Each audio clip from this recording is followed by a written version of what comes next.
What's up, baby boy? What's up, mijos and mijets? The boys are mijos and the girls are meatheads. Mijets. Mijets. Mijos and mijets.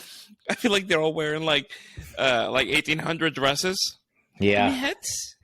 Ah, mijet, I bow to you. Yeah. They're all wearing folklorico dresses. Yeah. Well, you just had a crazy night last night. I did have a crazy night last night. I'm very excited about it.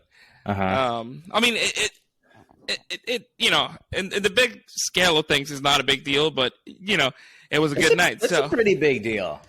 It was a good set. So I did kill Tony last night, and the guests were. Explain what Kill Tony is for Kill people who don't Tony know. is the biggest live podcast ever. So it has the most live views out of all the podcasts when they shoot it live. It's Tony Hinchcliffe, stand-up comic, and so he brings guests, like professional guests, like comedians, and then he brings amateur comedians or people in the audience, whoever signs up on stage to do a 60-second set, right? And after the 60-second set, you have an interview. So they interview you. Tony Hinchcliffe or whatever guests you have. And depending on your set and depending who you are, they'll either roast the shit out of you or they'll talk to you, they get to know you and everything. And a lot of people have made careers out of being in the podcast. Well, and they will, if you're not good, they'll tear you apart. But also, if you're not an asshole, they're not going to be that mean to you because, like, they will. Like, well, I mean, yes, like, it's more for, like, some people are like shitty and they're shitty. You know what I mean? Like, there's people who are like, okay, you're like a nice guy, but like you suck, dude. Like, this isn't very funny. You know what I mean? Dude, they tore this kid who's been doing stand-up for like a week like a brand new asshole. Like, What'd they he say? went up there. Oh, bro, like Tony told him to kill himself. Like, it was like, well, it is Kill Tony. You know, So I mean, forget everything I just said. No, but that's what it is. It's like people know that, like, you know what you're getting yourself into. Like, you sign up for the show knowing that you might get like fucking destroyed. It's a pretty cutthroat show. It's not an easy show to be in. Like this kid, like he told like the cringiest 60 seconds, just no setup, no punchline, just ate the biggest turd, right? And then after, Tony just fucking oh, and the guest yesterday was Roseanne Barr and Tim Dillon. Hey. Right? Shout out to Roseanne. So I was excited. She's been around forever. She's a comedian who has gained a lot of respect and also lost a lot of respect. She's been all over the place, right? I was just excited because, you know, whatever she did, whatever, you still have to recognize that she is one of like the biggest name in stand-up. Yeah, I mean, she's been doing it for a long time, and she's a freaking beast. And so, but anyways, so this kid is just not doing well. The interview is not going well, and Tony Hinchcliffe, he goes like, it's like, have you ever been funny? And the kid goes, well, yeah. And the kid goes, yeah. And he goes, can you tell me a story where you were funny at all? And this kid was like, he kind of said something and then fucking nothing, bro. And Tony just fucking goes, yeah, I didn't think so. And then Roseanne goes like, oh, Tim Dillon, oddly enough, was like, hey, maybe he just told a bad joke, maybe the wrong joke. Some people do that. When I was thinking Tony told the wrong joke. So Tony goes like, well, and then the audience was like, yeah, maybe. So they asked him if he wants to tell him the joke. And he says yes, and he tells the joke. Yeah, not even a giggle, bro. And this kid just gets his ass torn by like everybody, bro. But he's only been doing it for a week. Yeah, but a lot of people do. I don't understand why fucking people do that. Like, people just start doing stand-up and they're like, we're gonna go and kill Tony to do it for the first time, and then they just eat the. I mean, some people just want to get roasted by Tony, but bro, Some people are also just naturally funny. Some people are really good at like reading a room, playing to an audience. Some people just aren't, and they have to work harder at telling jokes. That sucks. So I got called up last night. How many times have you been called up? Can you tell everybody? This is my second one. So the first one I did, my minute didn't go as well. I love the joke. I think the joke is really funny. I think a lot of circumstantial things happened. One, I was the last comic up, so while I was up there, like a lot of the comics were leaving. People might have been tired, and maybe it wasn't the right joke to tell at the time. You know what I mean? Yeah. I think it's one of those jokes that after a while, it's a good joke to hit. Unfortunately, I told it as my 60-second joke, and I just don't think it hit that well. You're also like really nervous, right? Like you didn't expect to go out necessarily, so you just you're shitting your pants. Yeah. And then the interview, the first time I did it went okay. So the interview went okay. So the good thing about that is that it was not a memorable performance at all, which is a good thing in Kill Tony. If you didn't do good, it's okay to if you didn't do great, it's okay to not be memorable. So you just kind of hide in the middle, like nobody. Right. Yeah. Right. And so I came back. So this was in like maybe early 2019. Yeah, it was a long time ago. Yeah. And so I went to the Vulcan again, and I got picked right again. And this time I was like, "You got this, bro." So I go up there, and I do my 60 seconds, and it went very well. I'm very grateful. I'm very lucky. It went as to me, I guess, as best as it could have gone. Yeah, it went really well. The crowd really enjoyed it. It was a lot of fun. But then it comes the interview, because a lot of people have really good sets, but really bad interviews. Mm-hmm. And most of the time, it's either a bad set and a good interview, or a good interview and a bad set. It's very rare that you have a combination of both. So I was like, all right, I'm not gonna try to be funny. I'm just gonna answer whatever,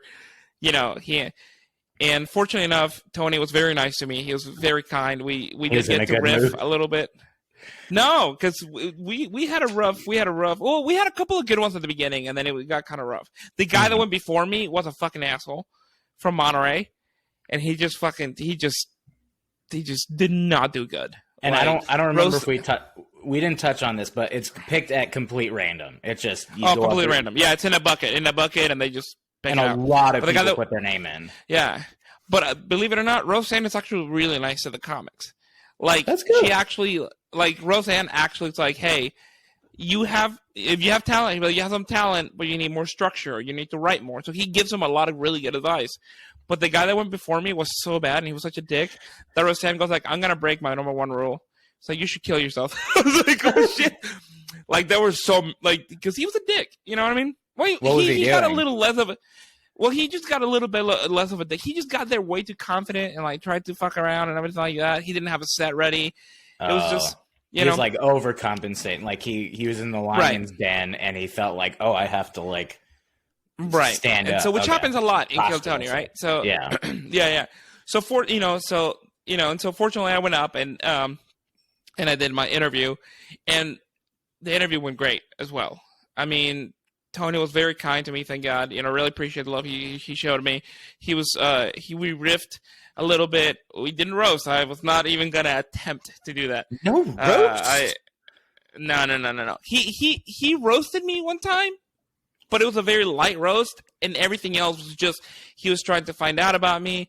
He asked me about my career, where I was at. That's cool. And so I did a little riff with the audience, and I kept the audience laughing, which was good. I don't know if I made Red Band mad. I hope I didn't. But he played the Mexican Hat Dance song. You know how he is. And so I looked at Tony and I went, "Oh, Tony, because I'm Mexican." And Tony was like, "Yeah." And I was like, "Red Band, I'll give you $5 if you can tell me the name of that song, the original name of that song." And he goes, "It's a Mexican Hat Dance." And I was like, "No, the original name." And he goes, "I don't care, dude. That's what it fucking shows on Spotify."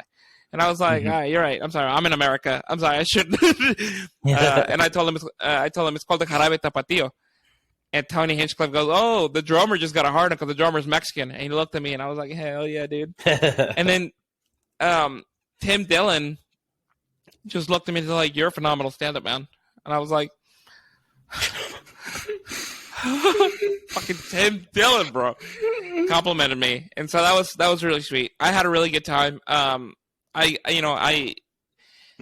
have put the work in, but I'm also really lucky that happened. So I'm really grateful for it. I had a really good night. I really appreciate That's so Tony cool. Red Band.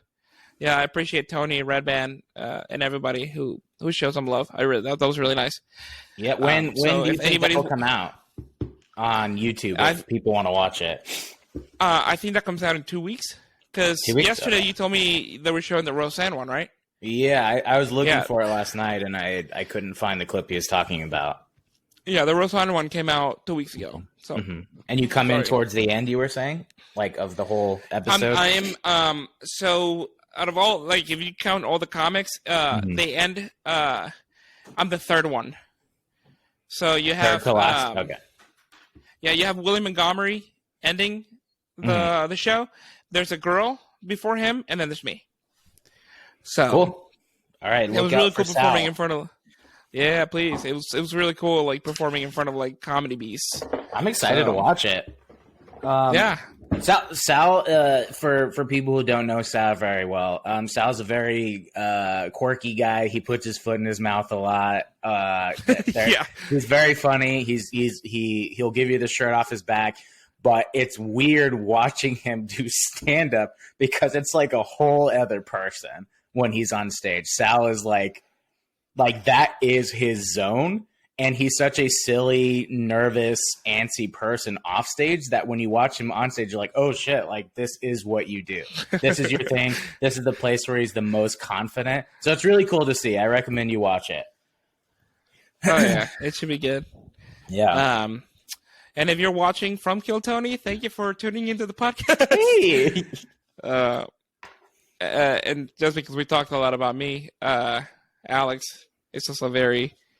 accomplished actor, but we believe. I'm still accomplished. I did a Lowe's commercial callback this morning. Yeah? How's it pay? Is it a national? It's national. But I had to, even the casting director was like, look, her words, she was like, look, dude, this is mad easy. Just like, I know you're going to pretend to, carry a paint bucket and throw like a cover on the floor. And also they asked if you have any actual professional paint experience. I'm like, who? I lied, first of all, but who did you say yes? Yeah. I said like, yeah, of course I have professional paint experience. Because like when you get when you get to set, it's not like horseback riding where like they ask you, hey, do you have horseback riding? And then you show up and like, oh shit, like you can hurt yourself or something. Like there's no scenario where they're going to have me like in any sort of danger painting. So for stuff like that, they're going to have a professional painter on set just being like, he doesn't know what he's doing. Get this guy out of here. Should be fired immediately and go to hell. He has a shirt. He has that Bob Ross shirt on. Yeah, he would be so disappointed. A paint consult on set. So anyway, that was really stupid and that was fun. But commercials are usually like that. You just do like a quick, funny thing. Like even the casting directors for commercials are always like, "Look, this is what it is. Pretend you're talking to the hot dog in the microwave." And then smile at the end and give a thumbs up. Cool? Ready? Great. All right. Get out of here. Go home. Go do anything else. I mean, that's how it is for you too, right? I just did a commercial for Dairy Queen like 3 days ago in Spanish. Oh. Like recording an audition. Bro, they were... I mean, I don't want to say nothing. I don't want to get sued, but they were not paying well. And they sent the script in Spanish, and it was the most atrocious, transcribed script I've ever is that a word? Transcribed? Is that the right word? Am I not English? Translated. Translate. That's like from another language, right? Yeah. So from English to Spanish, but it was such a bad translation.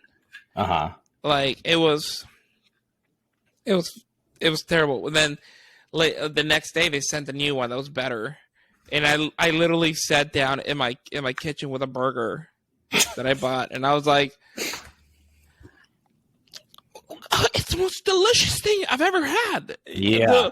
The fucking, what is it called? The chili ranch jalapeno burger. You know, and they're so. I hate and there's like for people who don't. There's like a whole acting style for food commercials too. I'm sure that you had to do like.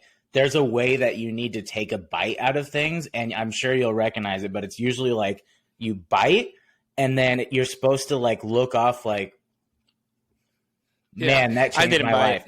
There's a word for it, but that it's like a specific, and you'll notice it in every commercial you watch from now on. But it's always like, yeah, this burger had a disco beat in it. Yeah, I didn't bite it because I wanted to save it. And I was like, this is so you could actually for me to ruin my burger. Yeah. That's funny. So commercials, they're usually very fun, very easy, and then you get to go home. You make it a little paycheck, and then you go home. And then you go home, baby. And everybody's the same way on set. They get it. Like you're not doing a Scorsese movie. You're just selling a product. You have fun. You go home. Yeah. Yeah. Goodbye.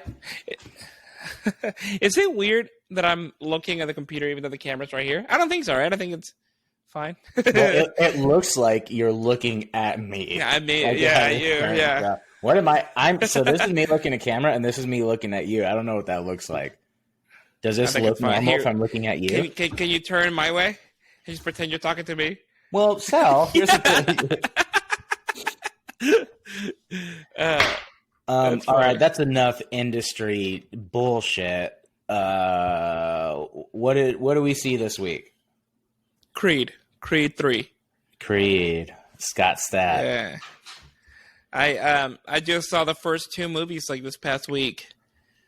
You know, I gotta say I don't remember them that well. Okay. The first one he loses, right? Yeah. He loses in the first one. It's like Rocky, like the first Rocky. It's like he's an underdog and he gets this fight and everybody thinks he's gonna get his ass kicked, but he really fights and he almost knocks him out. Yeah. And he loses by They're good. So I remember them being good. No jabs. They're great. I remember them being really fun. Yeah, they were definitely really fun movies. You did have your Rocky drama with the whole cancer and everything, and you have to fight. But it's great. Oh, yeah. I think they did it really well. They didn't have Sylvester Stallone in this one because of some drama with a director, with a producer. They didn't want him, or what? Yeah, they didn't want him. Michael B. Jordan wanted him, but why didn't they want him? So I didn't miss him. He wasn't necessary in this one, which actually, in my opinion, I think that's why the story went stronger. Because in the first and the second, even though they have good stories, they still relied on Sylvester Stallone to be like the reason why he wins or the reason why he's a good fighter. Well, in this one, he was completely on his own, you know? So it was good. So he wasn't in this one. And in one of the interviews, he says like, "Yo, I can't do it." An impression of Stallone. But it's me, Sylvester Stallone. I slay. I look like I had a stroke. But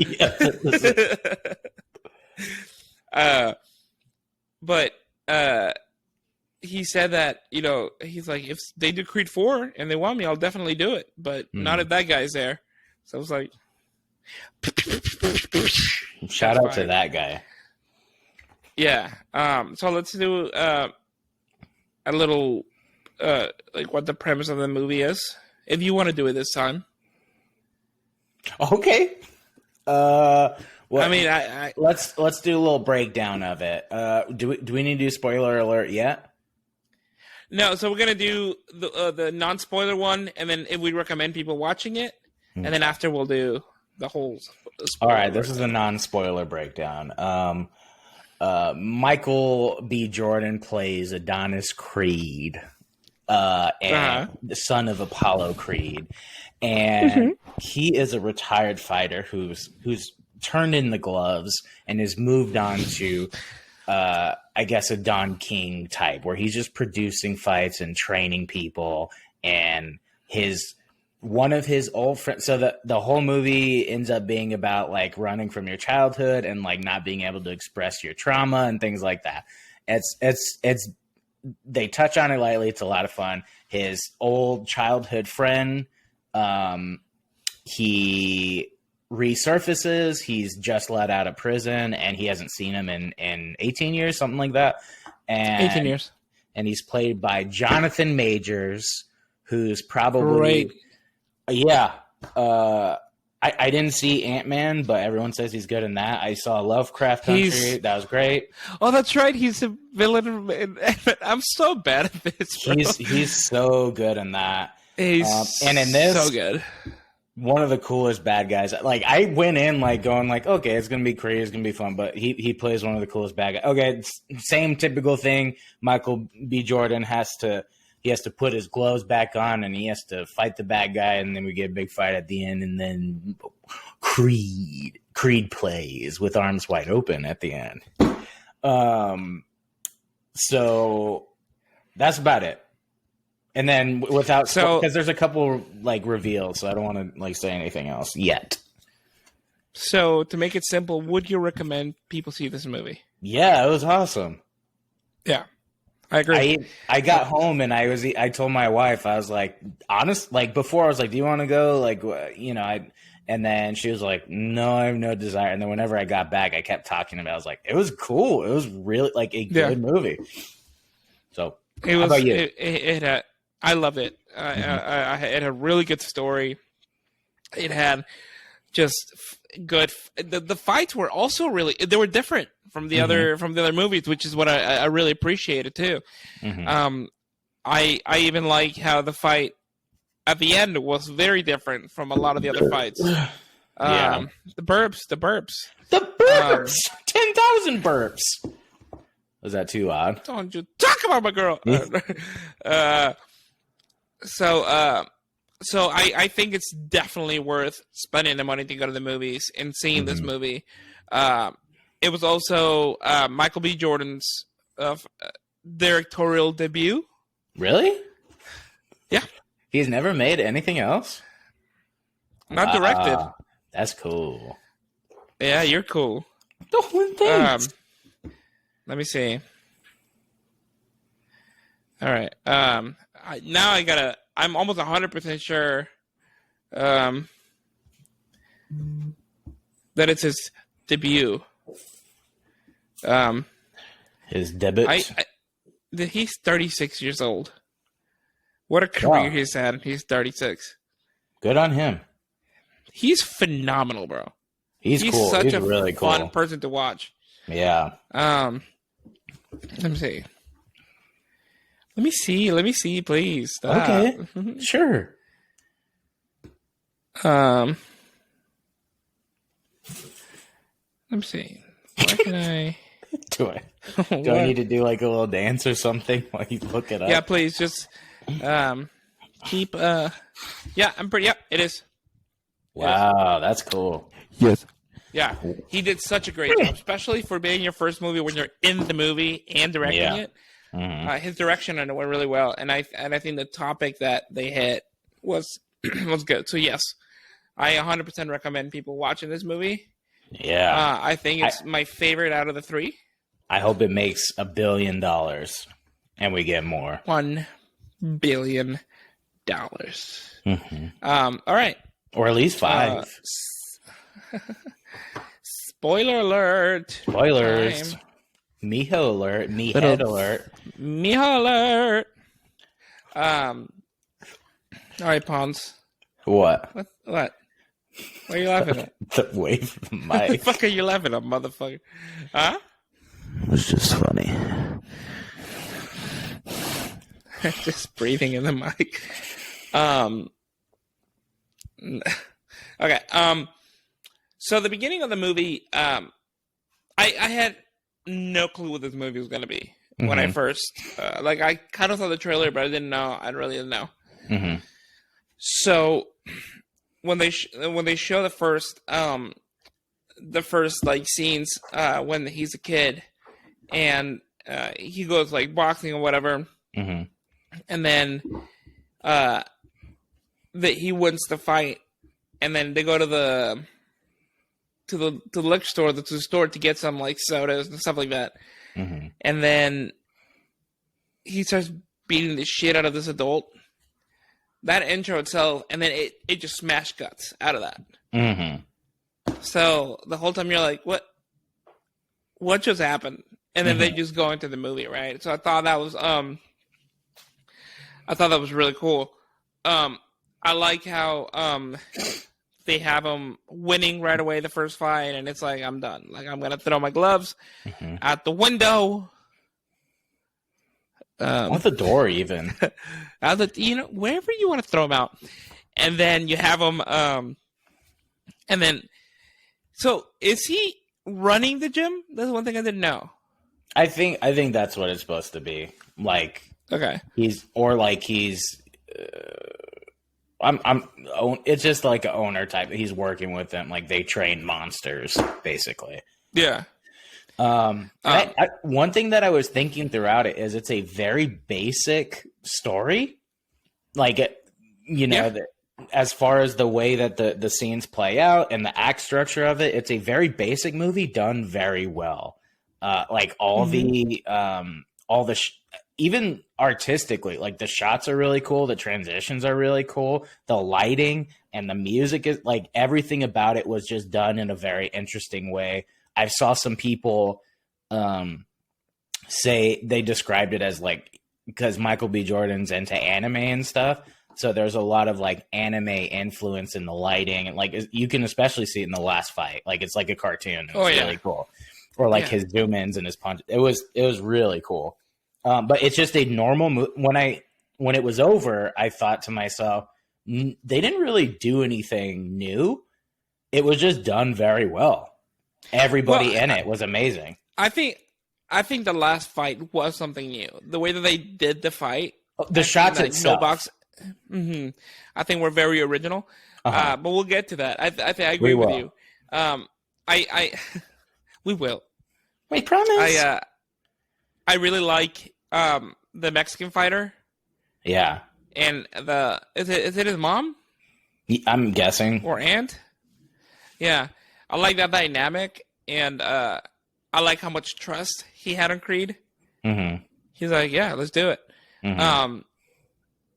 When we first see what is the name of that character? I am not prepared. I'm so Damien. sorry.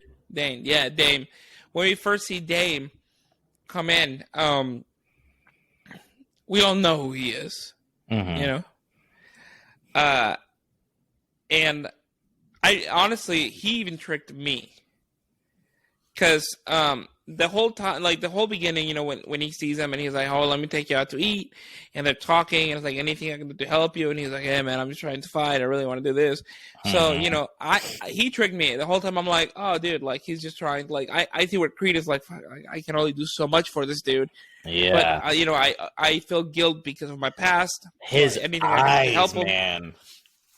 His eyes, like where there's no, you'll see when you watch it, if you watch it, but his eyes are so humble the whole time, and it's on purpose. Yeah. They show it multiple, his eyes are very shifty, but in like somebody who's at the bottom kind of way. Like it's not like he's, and he shifty, he doesn't want to ask. Yeah, for help, he has a lot of dignity, but he's asking with his eyes. Yeah, you're right. His eyes were fucking unbelievable. I love watching him. Dude, that whole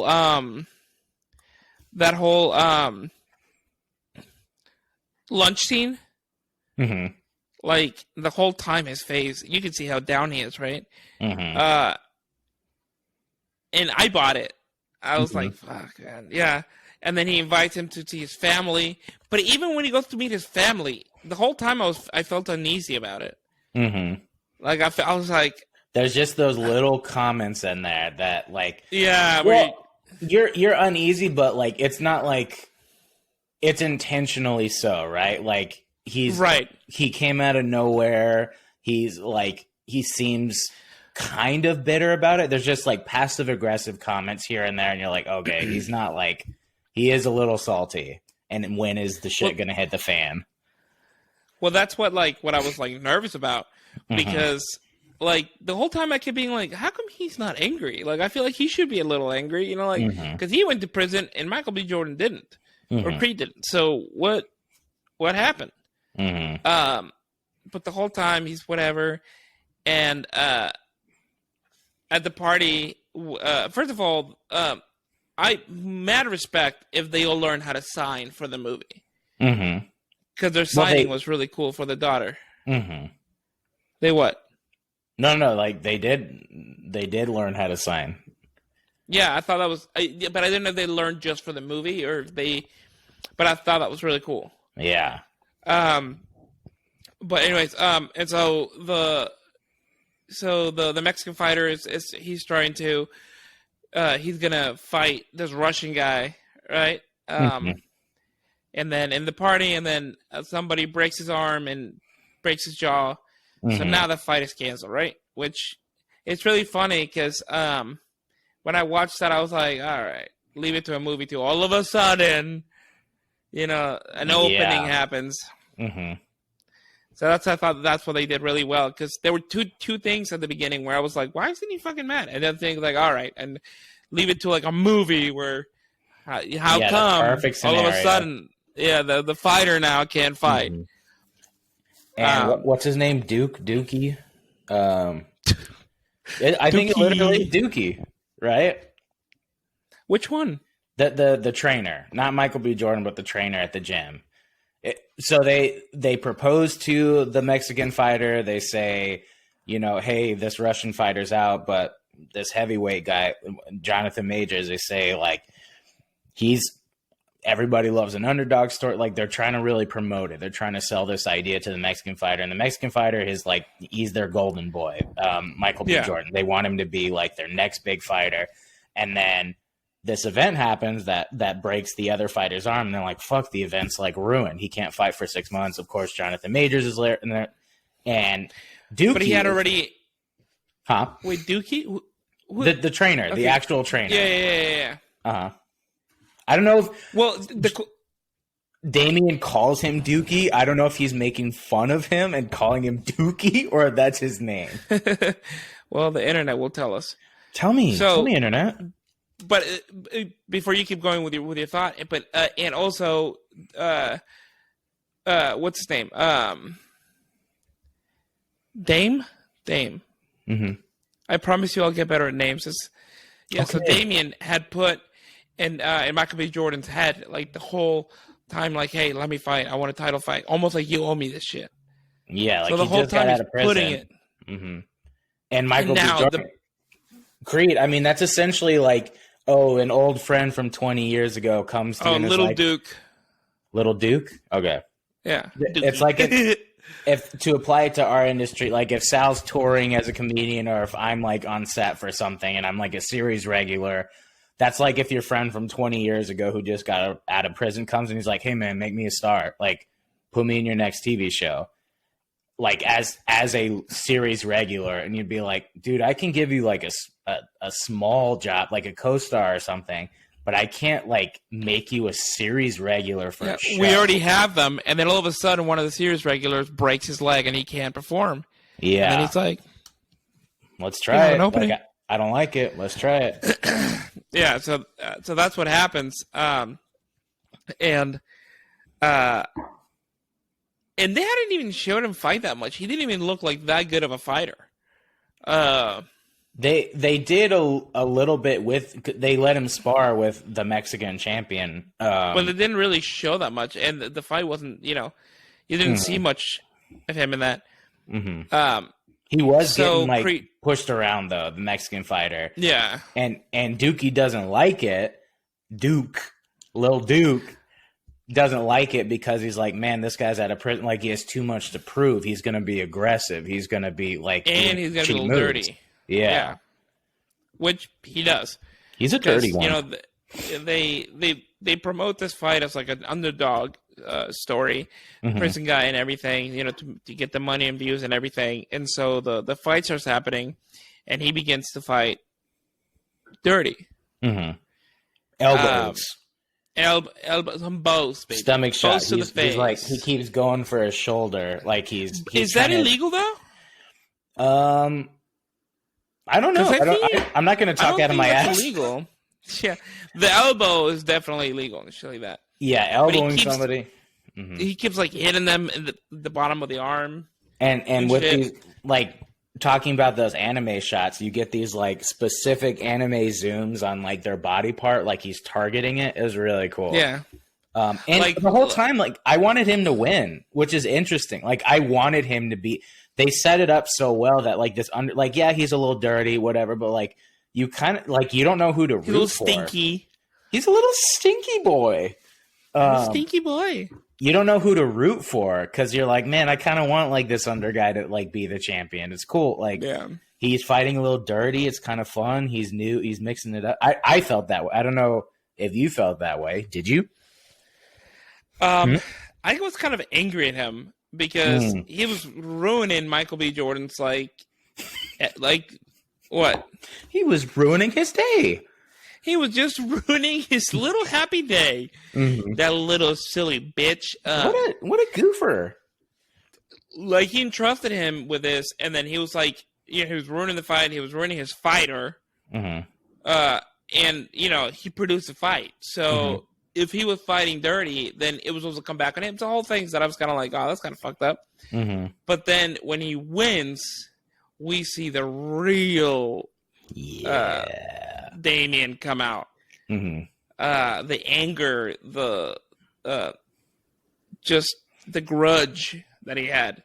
And just really quickly, can we acknowledge how great oh my god, Felicia Rashad is, the mom? Yeah. She looks phenomenal too.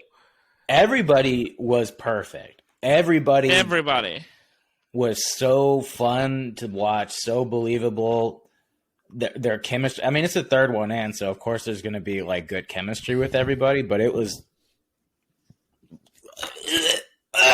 yeah, it was so good. That scene where he goes to the beach where he's having a party, Damien, and then Michael B. Jordan goes there and like he gets mad at him and then Damien punched him and everything. That's when you're like, yeah, come on, just kick his ass. Like, I was like, oh, come on, I want this fight to happen so bad. This humble guy who's been wearing, he's been wearing hoodies, he's been like, gosh, man, if I could do this whole time. Yeah. He's now like he took shirtless, they purposefully like didn't show his body, but like he's not a victim in any way. He's actually the oppressor, if you will. Yeah. He's a monster. And he's been planning it the whole time. Sal, tell them the twist. Come on.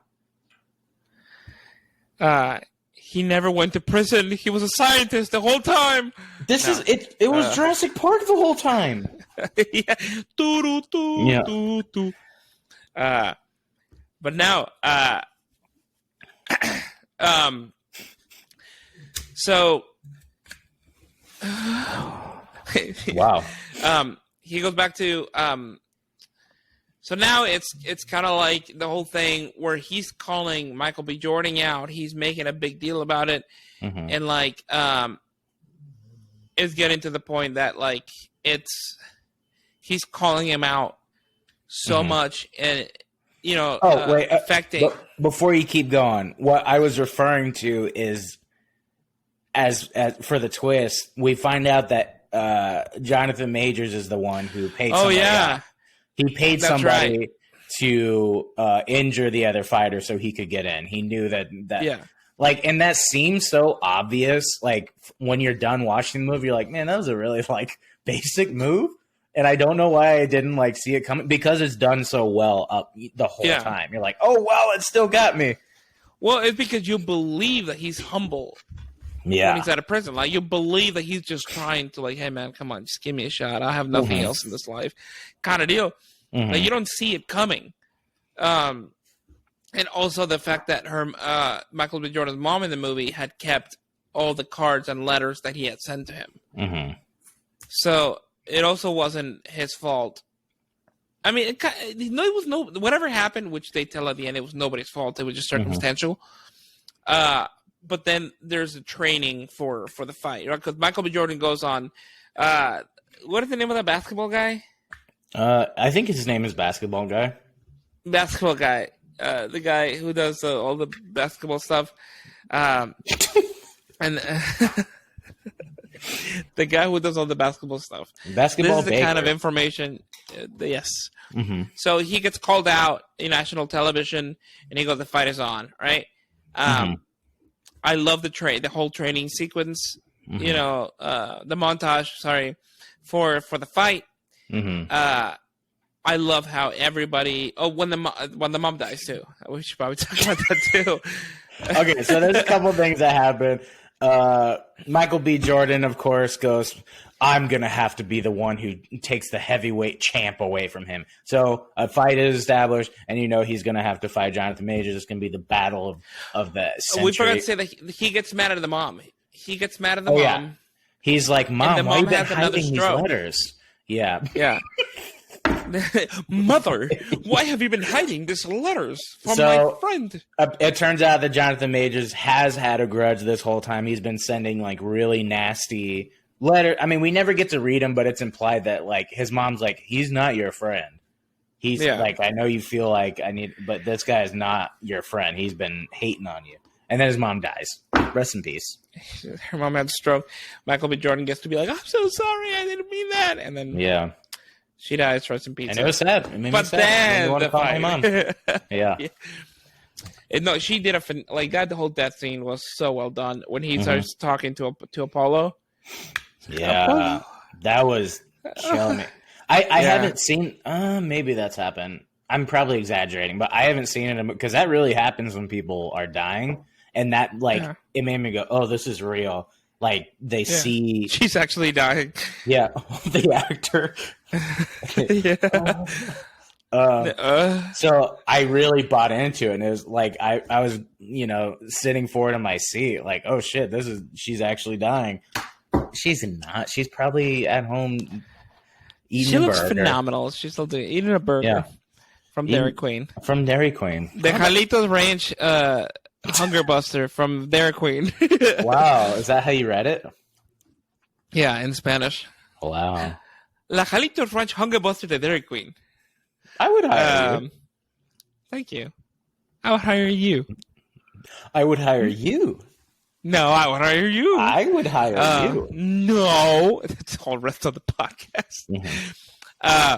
So anyways, they do the whole training thing, and then they get into the fight. Now, the whole, for the first half of the fight, it's like your typical Rocky fight, but you can tell they're both kind of holding back. Like, they're hitting hard, but there's still some kind of, holdback in there. They're feeling each other out, is what they describe it as. And then towards the end, they have what you said, the really cool anime-looking style, fighting. Mm-hmm. The camera is flying all over the stage. The lights are green and red, and everything is dark and everything. It's a really cool fighting sequence. It's like a dream sequence, almost. Like the audience is gone. There's fog. It intentionally nothing else matter but you and me right now. We're gonna, and of course, Michael B. Jordan wins. Creed wins. Of course. I will say that's probably the part that disappointed me the most. Really? If I had to complain about this movie at all, and this is a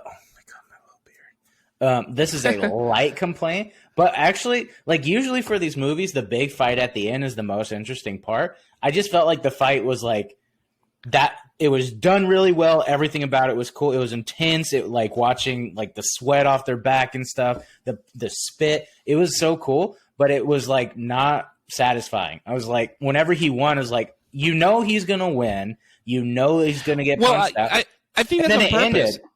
I'm sure it's on purpose. I'm sure it was, but. Because I don't think you're supposed to be satisfied because their beef's still going on, right? Mm-hmm. You could tell that something has calmed down, but even if Michael B. Jordan wins, you're still but what about them? Well, let me present this idea to you. Okay, are you ready? Tell me if you're ready. Tell me. Please, Daddy, please tell me. Okay. So, in the very beginning, with Michael created the... Oh, sorry. Where's your cross? Is it behind your head? Sal had a giant cross up in the background, and he replaced it with Mickey and Astro Boy. So you got to respect other your gods. idols. Yeah, those are your true idols, your false idols. This is a Christian podcast now. This podcast is brought to you by Jesus and Sinning. Jesus Christ, save yourself, save your soul, go to heaven. So in the very beginning, they present this idea that Michael B. Jordan is calculated, like he's very he's taking punches, and his coach is like, "Why are you taking?" He's like, "I don't mind taking a few punches," because he's noticing they do these like shots on the other fighter's side that he's like, it's not about just hitting the whole time. It's about like, playing smart, right? Which that's fun. So they they made it a big deal in the beginning, and then they made it a big deal that Jonathan Majors fights dirty. He has everything to prove. He swings elbows. He goes for like nasty punches. He's a dirty fighter. He swings elbows. He fuck bitches. Oh, yes. So, and then during the training or during the fight, we don't see any of that from Jonathan Majors. We don't see any dirty fighting. And even at one point, I don't remember if it's right before the fight or during the fight, Little Dookie, Little Dicky, shout out, is coaching him, and he's saying like, you can't be a good fighter right now. You have to fight. Like he basically says like, don't fight with your head right now. You need to fight with your heart. You need to fight like essentially like play dirty like him. So we never got to see any of that. And the only reason I'm complaining about that is because it was set up at multiple times. I wanted to see Creed like do some dirty swing, like Jonathan Majors to do some shit to him, and then for him to go like, okay, give him an elbow, give him something. So that was for me missing. So whenever he beat him, I was like, oh, it's over. Like, okay, he won. Well, I think, but he also has a family, I feel like, to look out for. Like, I don't think he would want to see his daughter watch him fight dirty like that. That makes sense. So then why present that idea? Hey, fuck you, Alex. You write your own movies. Writing movies is hard. I bet it's fucking hard. Yeah, but it was laid out. I was like, oh, it's right there. I just want to see it. Like I was teased. No, I was teased with it. So just give me a little bit of it. Yeah, I think. Me personally, I wasn't satisfied at the end of the fight. I agree with you, but also like because I was like, even if it was, I like how he knocked him out and everything. I thought it was great. That part was satisfying, but it was because I was like, well, what's going to happen with him? And I really enjoy that scene where they just sit down next to each other at the end, and they're just like, hey, dude, it was nobody's fucking fault. Like I'm like, this is all fucking crazy and stupid. Yeah. And we shouldn't have beat ourselves like up for this and stuff like that. So it gives the I think the opportunity to like, I mean, that's gonna have to be like a Creed 4. Yeah. But I want more it's probably gonna Majors. Yeah, but it's probably gonna be like Creed 3 Rocky 3 or Rocky 2, where Apollo is now Rocky's friend. So I think it's the same thing's gonna happen, where they're both gonna get together and like fight. And then it ends with Cocaine Bear coming in and just fucking destroying the whole arena. Yeah, that was the craziest part. Yeah, the Cocaine Bear coming in at the end. It was a jump scare. Yeah. God, such a better movie than Cocaine Bear. Well, I mean, yeah. What would you rate this movie? I give it 5 boxing gloves out of 5. Oh, a masterpiece in your opinion. Here's the thing: I'm always going to review movies based on how good is it to watch. Yeah. Like movies, it's all about the experience. You're sitting there, everybody in the theater is enjoying it, or you're at home and you're like, "Oh shit, this is cool. I enjoyed it. I'm gonna think about it a little bit." Yeah, I think like I just think about it a little bit. I think I agree with you. I think like I would give this 5 out of 5 Mijos. Yeah. Because it's exactly what you want when you go to the movies. Mm-hmm. It's you go to the movies for a movie that's gonna make you just completely dive in, forget about everything in the world. Mm-hmm. Gives you a great story with great character, great direction, great sound, great music, and you leave the theater thinking about it. Mm-hmm. You leave the movie theater being like, "Fuck, that was great. That was Everything about that was cool. movie. There was a perfect balance, and you leave the movie happy, and it's a memorable movie." So I agree with you. I would give this movie 5 out of 5 Mijos. Let me ask you something. Ask me, Daddy. Ask me. Here we go. What would you give a 1 out of 5 Mijos? What movie? Yeah. If that's our scale for this, what determines giving a 1 out of 5? Think about it. I mean, I don't know. I think I saw a pretty bad movie recently, but I don't remember what it was. Think. I'll say like we both watched Skinamarink a while ago. I'm not going to give that movie a 1 out of 5 because there's some interesting things in there. But I would give it let me say, I really liked it and it really spooked me. I got very scared in that movie and I enjoyed going to see it. However, I would give it a 2 out of 5 because it is not for everyone. It is not like a movie that I like. Well, that's I don't know, man. But I still wouldn't give it a 2, bro. Maybe 3. Because there's a lot of stuff in there that's worth seeing. But I'll say no. How about this? As a horror fan, I would give it a 4.5 out of 5. Yes. As an average, so it's kind of like the tomato meter. It's kind of like you have the as a horror fan, I would give it a 4.0 out of 5. Out of regular people that don't like horror or like don't know about like the horror, then yes, probably like I would give it a 3. A 2.5. If you're gonna have to cast a wide net to a lot of audiences, I would say like my dad isn't gonna like that movie, but I promise you, my dad's gonna like Creed. My mom's gonna like Creed. Yeah, I'm gonna have a hard time finding somebody. I'm gonna have a hard time finding anybody who wants to watch Skinamarink again ever. Yeah. My headphones like shut off because I scream. I'm sorry for screaming. Now that we got that out of the way. Yeah. I don't know. We have about 7 minutes if you want to use them. No. We don't have to use them. Do you have any big plans this week? Any auditions or anything like that coming up? Not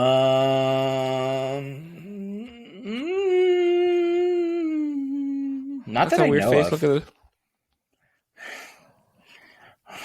I have such tiny teeth. Do you know when Dave comes out? Probably. I think April 26th is what we figured out. Okay.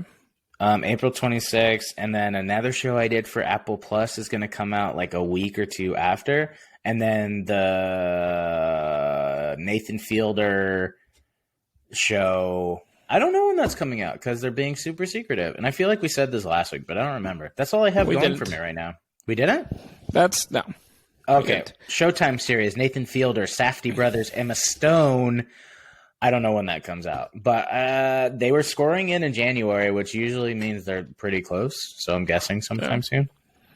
Fuck yeah. And I have my Kill Tony episode if anybody wants to watch it.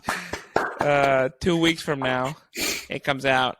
I don't have any book shows yet here in Austin, so looking to change that. So if you want to book me at Sal de Santos, just go ahead and DM me. And book me, please. I'll book you. All right. Oh, thank you, Alex. Mm-hmm. All right, Alex. It was really nice talking to you and talking about this movie. I think we are going to be doing The Last of Us next week. Mm-hmm.